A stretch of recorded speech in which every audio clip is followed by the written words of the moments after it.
देशामध्ये, संपूर्ण देशामध्ये 4 लाख रेशन कार्ड रद्द केलेले आहे त्या सरकारने।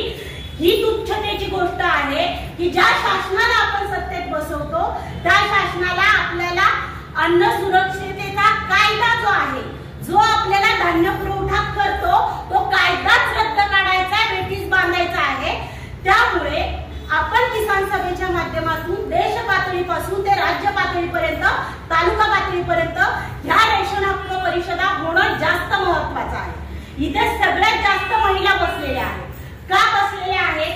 कारण घरामध्ये चुलीवर काय शिजेल हे आपल्याला माहित असतं, ते धान्य कुठून येईल हे आपल्याला माहित असतं। त्यामुळे अन्न सुरक्षितता कायद्याची योग्य अंमलबजावणी करणं आणि त्या कायद्याच्या माध्यमातून काम करणं हे शासनाला वेठीस धरून संघटनेच्या माध्यमातून काम करायला लावणं ही आपल्या प्रत्येकाची जबाबदारी आहे।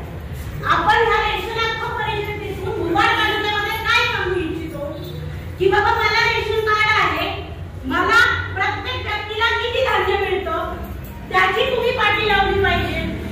रॉकेल किती मिळतं? ज्यांच्याकडे गॅस आहे पण तरीही रॉकेल मिळतं, पण ते रॉकेल मिळतं का?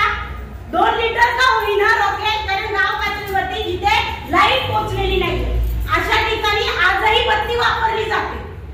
काही घरांमध्ये झोपड्या आहेत, कुणाची घरं आहेत, अशा ठिकाणी लाईट पोहोचलेली नाहीये, तिथे रॉकेलचा वापर होतो।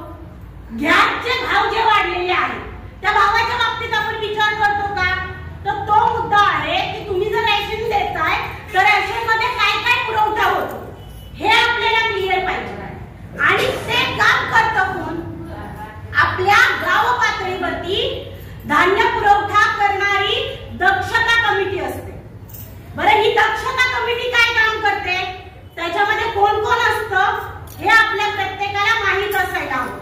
या रेशन हक्क परिषदेचा मुख्य उद्देश तोच आहे। त्यामुळे याच्यामध्ये सरपंच जो असतो प्रत्येक गाव पातळीवरचा, या दक्षता कमिटीचा तो नियमाने अध्यक्ष असतो, पोलीस पाटील सदस्य असतात, ग्रामविकास विभाग ग्रामसेवक जो असतो तो सदस्य असतो, अध्यक्ष विविध कार्यकारी सेवा सहकारी सोसायटीचे 3 सदस्य असतात, त्याबरोबर 3 महिला सदस्य असतात।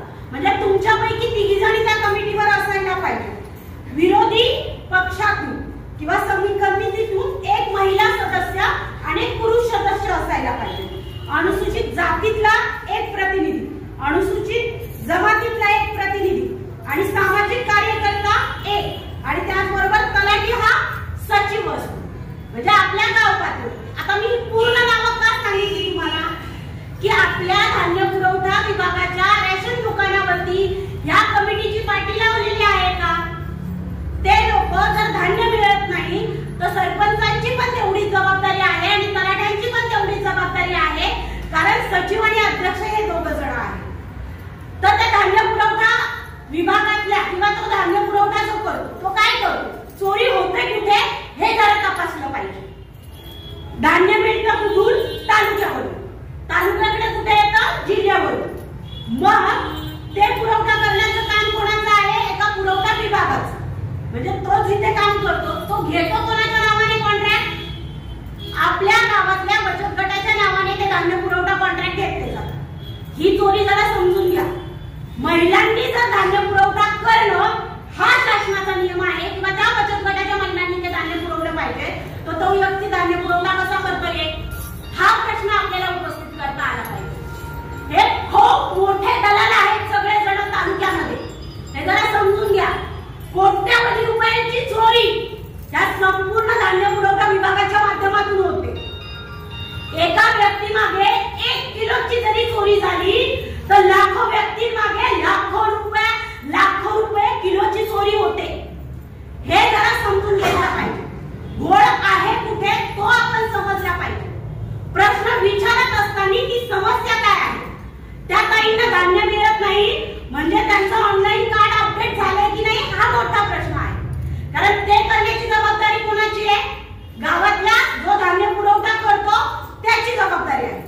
आमच्या आदिवासी पाड्यांमध्ये, आमच्या ग्रामीण पट्ट्यामध्ये भात कापून शेतीतलं काम करून बाळांच्या हाताचे ठसे गेलेले असतात। हे माहिती आहे का शासनाला? ते ठसे जर उमटले नाही म्हणून तुम्ही धान्य देणार नसाल तर ही चोरी नाहीये का? तो आमचा अधिकार नाकारणं हा संविधानावरचा घाला नाहीये का? हे आपल्याला संघटना म्हणून विचारावं लागेल. तुम्हाला एकट्याला कोणीही दाद देत नसतं. आपण रेशन हक्क परिषद ह्यासाठीच घेतोय की संघटना म्हणून बांधावं लागेल. एकटी काठी ज्या वेळेस एका झटक्यात तोडली जाते, पण त्या काठ्यांना ज्या वेळेस जुडगा बांधला जातो किंवा एकत्र बांधला जातात, त्या तोडता येऊ शकतात का? त्या एकट्या काहीला गप्प करता येऊ शकतो, पण आपण सगळ्या जरी जर पुरवठा विभागाकडे गेलो तर गप्प करता येऊ शकतं का यांना? आपले प्रश्न सोडवणं हे शासनाचं काम असतं. त्याच्यामुळे आपण समजून घेतलं पाहिजे. आम्ही काय म्हणतोय की आम्हाला रेशन हक्काच्या माध्यमातून दारिद्र्य रेषेतल्या यादीतली जी काही यादी तुम्ही डिक्लेअर केली ती कशाच्या आधारावरती, कशाच्या बेसिस वरती केली हे पण डिक्लेअर करा. त्याच्यामध्ये गावातले 3 मजली इमारती असणारे सुद्धा दारिद्र्य रेषेच्या यादीत आहेत. माझी आई मला सांगायची, ज्या वेळेस मी लहान होते, म्हणायची गावचे पोलीस पाटील, गावचे सरपंच, गावचे कर्मचारी किंवा गावातले इतर पुढारी हे सगळ्या दारिद्र्य रेषेच्या यादीत. म्हणजे जी झोपडी आहे ती या मात्र दारिद्र्य रेषेच्या यादीत नाही. ही चोरी आहे ना, हा सामान्य लोकांवरचा घाला आहे ना. हा आपल्याला जर हाणून पाडायचा असेल तर संघटनेशिवाय आपल्याला पर्याय नाही. अखिल भारतीय किसान सभा ज्या पद्धतीने अनेक वर्षांपासून मुरबाड तालुक्यामध्ये काम करते त्याच पद्धतीने आपल्याला जावं लागेल. प्रश्न घ्यावे लागतील, मुद्दे मांडावे लागतील आणि एकमेकींच्या हातात हात घालून चालावं लागेल. प्रश्न सोडवा